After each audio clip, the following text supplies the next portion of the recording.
سب سے پہلا گھر جو لوگوں کی عبادت کرنے کے لیے مقرر کیا گیا تھا وہی ہے جو مکے میں ہے، بابرکت اور جہان والوں کے لیے موجب ہدایت۔ اس میں کھلی ہوئی نشانیاں ہیں، جن میں سے ایک ابراہیم کے کھڑے ہونے کی جگہ ہے۔ جو شخص اس مبارک گھر میں داخل ہوا اس نے امن پا لیا، اور لوگوں پر اللہ کا حق یعنی فرض ہے کہ جو اس گھر تک جانے کا مقدور رکھے وہ اس کا حج کرے، اور جو اس حکم کی تعمیل نہ کرے گا تو اللہ بھی اہل عالم سے بے نیاز ہے۔ اور جب ہم نے خانہ کعبہ کو لوگوں کے لیے جمع ہونے اور امن پانے کی جگہ مقرر کیا اور حکم دیا کہ جس مقام پر ابراہیم کھڑے ہوتے تھے اس کو نماز کی جگہ بنا لو، اور ابراہیم اور اسماعیل کو حکم بھیجا کہ طواف کرنے والوں اور اعتکاف کرنے والوں اور رکوع کرنے والوں اور سجدہ کرنے والوں کے لیے میرے گھر کو پاک صاف رکھا کرو۔ بے شک کوہ صفا اور مروہ اللہ کی نشانیوں میں سے ہیں، تو جو شخص خانہ کعبہ کا حج یا عمرہ کرے اس پر کچھ گناہ نہیں کہ دونوں کے درمیان چکر لگائے،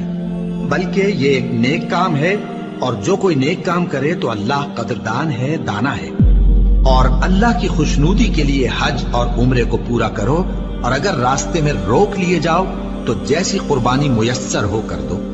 اور جب تک قربانی اپنے مقام پر نہ پہنچ جائے سر نہ منڈاؤ۔ اور اگر کوئی تم میں بیمار ہو یا اس کے سر میں کسی طرح کی تکلیف ہو تو اگر وہ سر منڈا لے تو اس کے بدلے روزے رکھے یا صدقہ دے یا قربانی کرے۔ پھر جب تکلیف دور ہو کر تم مطمئن ہو جاؤ تو جو تم میں حج کے وقت تک عمرے سے فائدہ اٹھانا چاہے وہ جیسی قربانی میسر ہو کرے، اور جس کو قربانی نہ ملے وہ 3 روزے ایام حج میں رکھے اور 7 جب واپس ہو، یہ پورے 10 ہوئے۔ یہ حکم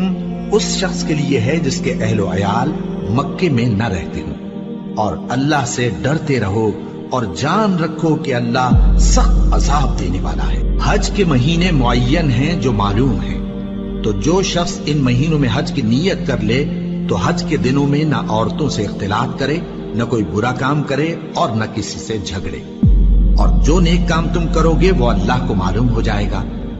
اور زاد راہ یعنی رستے کا خرچ ساتھ لے جاؤ، کیونکہ بہترین زاد راہ پرہیزگاری ہے۔ اور اے اہل عقل مجھی سے ڈرتے رہو، اس کا تمہیں کچھ گناہ نہیں کہ حج کے دنوں میں بذریعہ تجارت اپنے پروردگار سے روزی طلب کرو۔ اور جب عرفات سے واپس ہونے لگو تو مشعر حرام یعنی مزدلفہ میں اللہ کا ذکر کرو، اور اس طرح ذکر کرو جس طرح اس نے تم کو سکھایا، اور اس سے پیشتر تم لوگ ان طریقوں سے محض ناواقف تھے۔ پھر جہاں سے اور لوگ واپس ہوں وہیں سے تم بھی واپس ہو، اور اللہ سے بخشش مانگو، بے شک اللہ بخشنے والا ہے، رحمت کرنے والا ہے۔ پھر جب حج کے تمام ارکان پورے کر چکو تو مینا میں اللہ کو یاد کرو جس طرح اپنے باپ دادا کو یاد کیا کرتے تھے، بلکہ اس سے بھی زیادہ۔ اور بعض لوگ ایسے ہیں جو اللہ سے التجا کرتے ہیں کہ اے پروردگار ہم کو جو دینا ہے دنیا ہی میں دے دے، اور ایسے لوگوں کا آخرت میں کچھ حصہ نہیں۔ اور بعض ایسے ہیں کہ دعا کرتے ہیں کہ پروردگار ہم کو دنیا میں بھی نعمت عطا فرما اور آخرت میں بھی نعمت بخشیو اور دوزخ کے عذاب سے محفوظ رکھیو۔ یہی لوگ ہیں جن کے لیے ان کے کاموں کا حصہ یعنی اجر نیک تیار ہے، اور اللہ جلد حساب لینے والا ہے۔